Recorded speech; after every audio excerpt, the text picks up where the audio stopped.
a 6 meses. La lactación y la cronología en alimentación complementaria, eso lo vamos a hablar después. Y hacer una encuesta dietética, al final de la diapositiva vamos a hacer unas pauticas de cómo hacer una, digamos, encuesta de consumo diario a lo largo de 3-4 días anteriores. ¿Qué ingiere habitualmente el niño? Eso, fíjense, es muy complejo de hacer en un escolar. En un lactantico uno lo puede interrogar a la mamá. Un chino de 6 meses le dice uno a la mamá qué le da de comer y le narra con lujo de detalles desde que se despierta hasta que se vuelve a dormir qué le da, hasta cómo se preparó el tetero, cuántas onzas cada hora, hasta qué caras hizo el niño cuando estaba comiendo el tetero. Y uno puede hacer el recuento energético fácil, pero hagan ese recuento en un chino de 6 años que está en el colegio. ¿Cómo carajos va uno a evaluar lo que se come en el colegio si nunca desayunan cuando se van para el colegio? Porque salen a las 5 de la mañana. Es muy complejo hacer eso, y más en un adolescente, por ejemplo. El consumo de los principales grupos de alimentos, evaluar si el niño es altísimamente selectivo, si es fóbico, si detesta los vegetales, si consume colas, gaseosas. Entonces, esa serie de cosas tienen que hacer. Y hábitos dietéticos poco saludables. Pues de eso sí hay así. En eso somos campeones nosotros, los que tenemos jornadas de trabajo horriblemente complicadas en donde el horario de almuerzo no figura dentro de la vida cotidiana. Y obviamente datos suficientes de trastornos de la conducta alimentaria, si el paciente presenta vómitos, si es bulímico, si es... Fíjense que es muchas cosas para interrogar en tan poquito tiempo. Con el tiempo ustedes van sacando canchas y van tratando de extraer los datos más importantes de acuerdo a lo que el paciente trae. Posteriormente se hace la exploración clínica. Ustedes ya vieron o están viendo sus clases de semiología clínica o semiología pediátrica. La semiología en el adulto, creo que ya lo olvidé, es una cosa completamente distinta en el niño. Pero es importante, miren, muchachos, les insisto, el niño se examina en peloto, a menos que sea un adolescente, donde por supuesto siempre al lado de la mamá. Pero examínenlo desnudo, pues por supuesto con ropa interior, con todas las normas de respeto que el niño merece. Si son niños mayores, siempre, por favor, siempre un adolescente acompañado de papá o mamá. Evítense líos. Siempre hay que ver en qué se parecen los familiares. Eso marca muchos rasgos étnicos importantes y rasgos antropométricos que son infalibles. Anomalías fenotípicas. Vamos a analizar si el paciente, y van a decir de qué se trata, tiene una macroglosia, tiene un epicanthus, el puente nasal deprimido, es chiquito, el cuello cortico, tiene un pliegue simiano. ¿Estamos hablando de qué síndrome? Correcto, el síndrome de Down. Pero tenemos que es una niña, también bajita, con el cuello como alado, con una pelo de implantación baja, las orejas bajitas, es un Turner. Entonces, para cada patología habrá un tipo de digamos, fenotipia especial. Cuando ustedes se enfrenten, por ejemplo, a un paciente con un síndrome de Down, antes de mandarse como locos a hacer las tablas de crecimiento y desarrollo que vamos a analizar ahora, tengan en cuenta que para algunas patologías en especial hay tablas. Entonces siempre tengan a la mano en el consultorio, por ejemplo, las tablas de crecimiento y desarrollo para Down. Hay para 5 o 6 patologías especiales y adaptenlas siempre. Si hay signos de desnutrición, ya vamos a ver de qué tipo de desnutrición se puede hablar, si es una marasmática, si es una desnutrición de tipo kwashiorkor, si es una por emaciación, si hay adelgazamiento, si la piel está laxa, si hay pérdida del panículo adiposo, si hay emaciación de la masa muscular y signos carenciales específicos de los cuales vamos a hablar a continuación. Si hay signos de organicidad que nos indiquen ya un compromiso más sistémico. Esto de tristeza es un término subjetivo, pero es básicamente adinamia, una como desconexión con el medio y decaimiento, si hay distensión abdominal, si hay cicatrices previas o mala cicatrización, si hay hepatos, splenomegalia, retraso psicomotor y edema. otra cosa que les recomiendo, muchachos, es que esto, la alertaje psicomotor, va muy de la mano del desarrollo cronológico.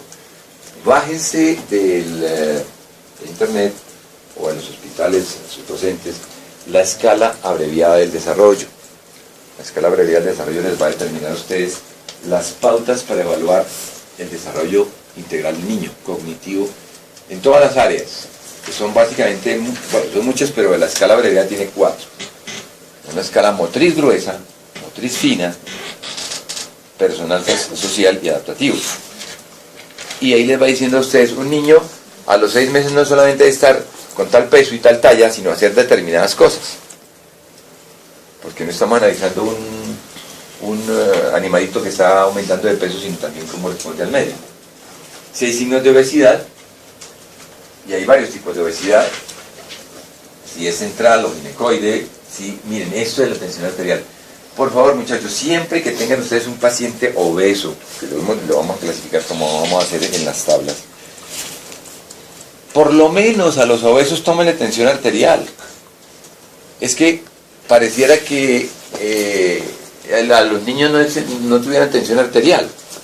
Y ustedes se van a dar cuenta que en las consultas pediátricas sistemáticamente no tomamos tensión arterial. Entonces tomemos tensión arterial, que son factores de riesgo importantes.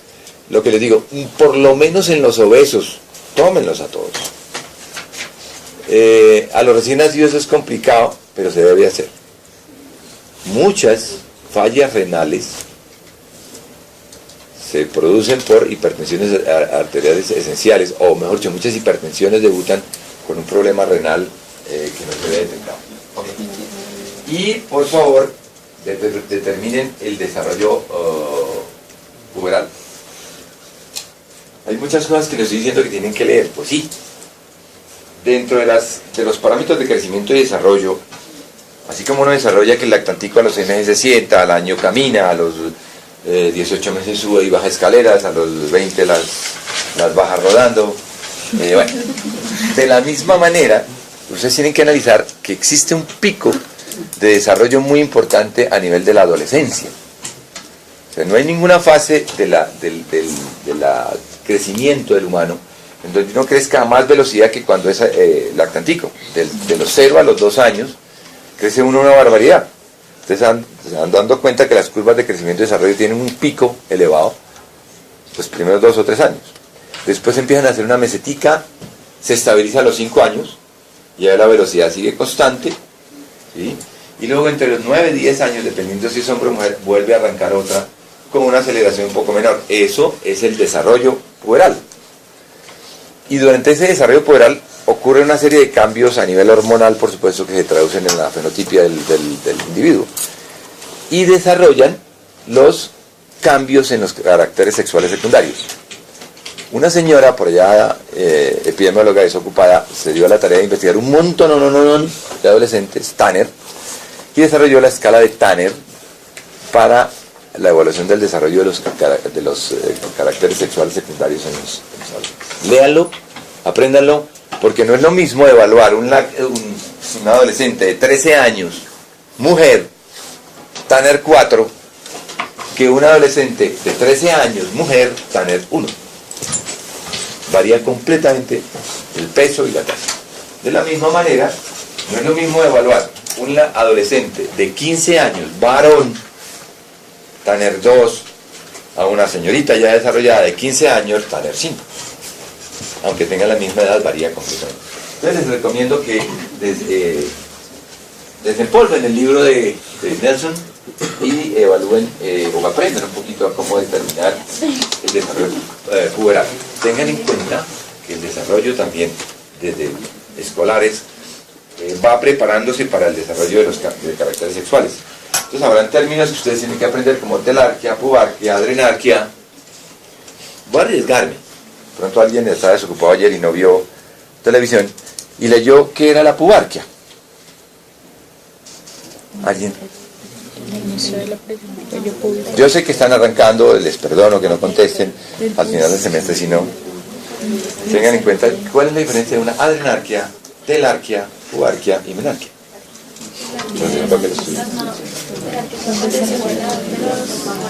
¿Cómo? La telarquia es la aparición del botón mamario. La adrenal, ¿qué? Es una activación de la suprarrenal que está haciendo. Tiene que ver con los caracteres que genera el primer impulso hormonal en la corteza suprarrenal. Y el primer impulso es muy incómodo. Se manifiesta en ese horroroso olor que los adolescentes caen utilizando desodorante. Entonces el primer olor que se desarrolla a nivel de las axilas. Entonces tengan en cuenta toda una serie de términos, porque de eso también depende la evaluación nutricional de este adolescente. Igual en el desarrollo de los caracteres sexuales del varón.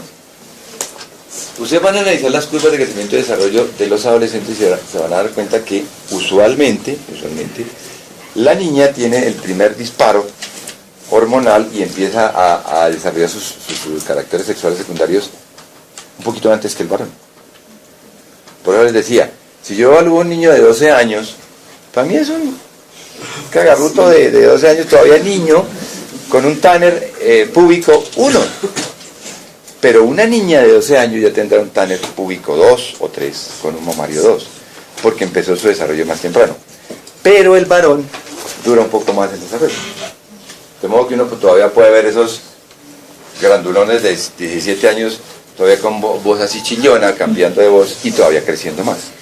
Entonces, esos cambios que se dan a nivel de la adolescencia son mucho más complicados de evaluar cuando uno analiza las gráficas. Y ahorita vamos a hacer ejercicios de cómo interpretar las gráficas. Okay. Esos términos, por eso les decía al inicio de esta conferencia que no es que ustedes vengan aquí a trasladar los 2 semestres o 3 que vieron de medicina interna a un adulto chiquito o a un adulto enano. Esto es otro mundo completamente distinto. Okay.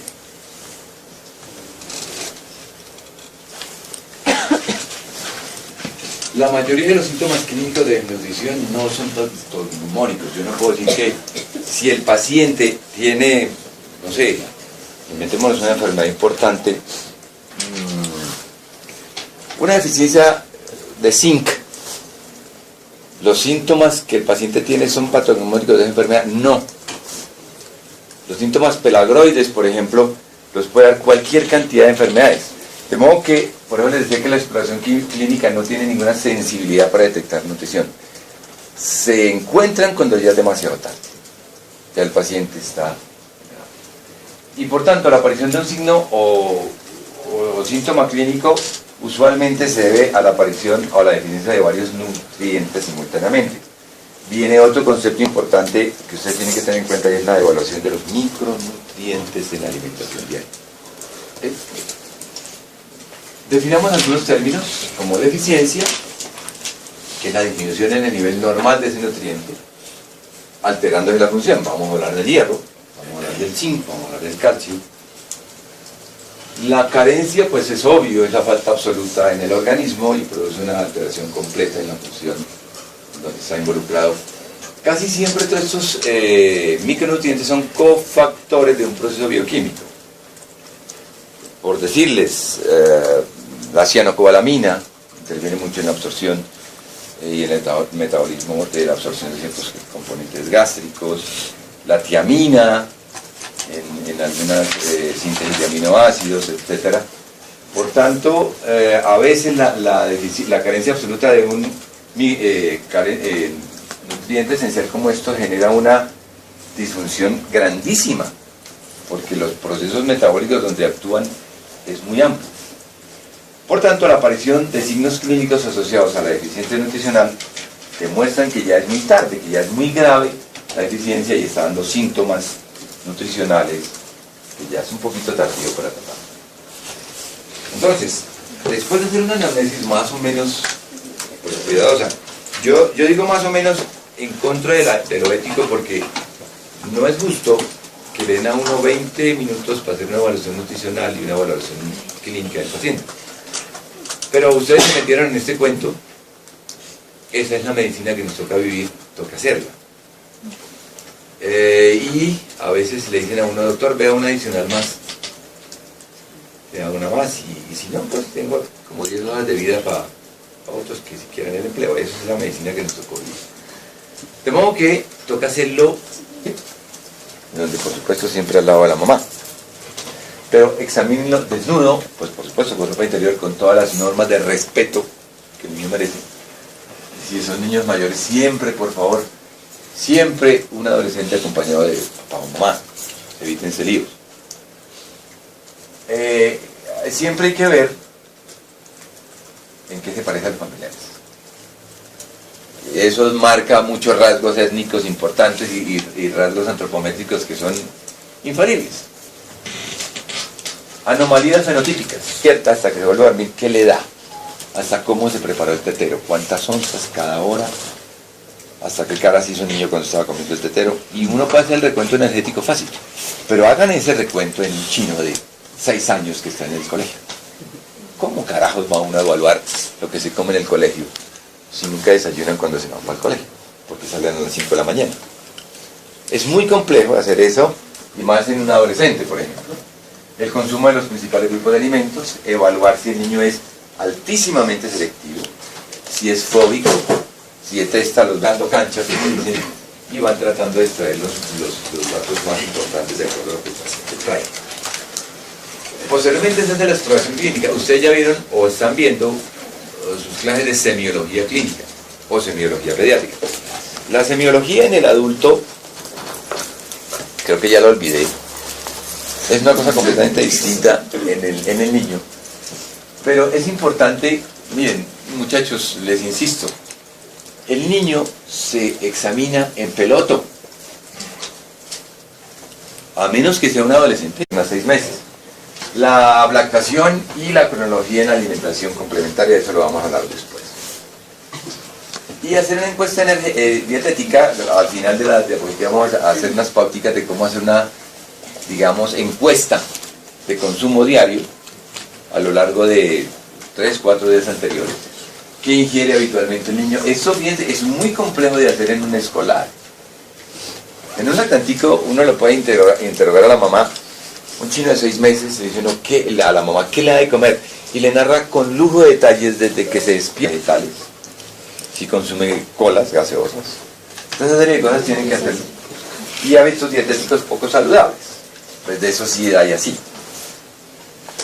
En eso somos campeones nosotros, los que tenemos jornadas de trabajo horriblemente complicadas en donde el horario de almuerzo no figura dentro de la vida cotidiana. Y obviamente datos suficientes de trastornos de la conducta alimentaria, si el paciente presenta vómitos, si es bulímico, si es etc. Fíjense que es muchas cosas para interrogar en tan poquito tiempo. Con el tiempo ustedes van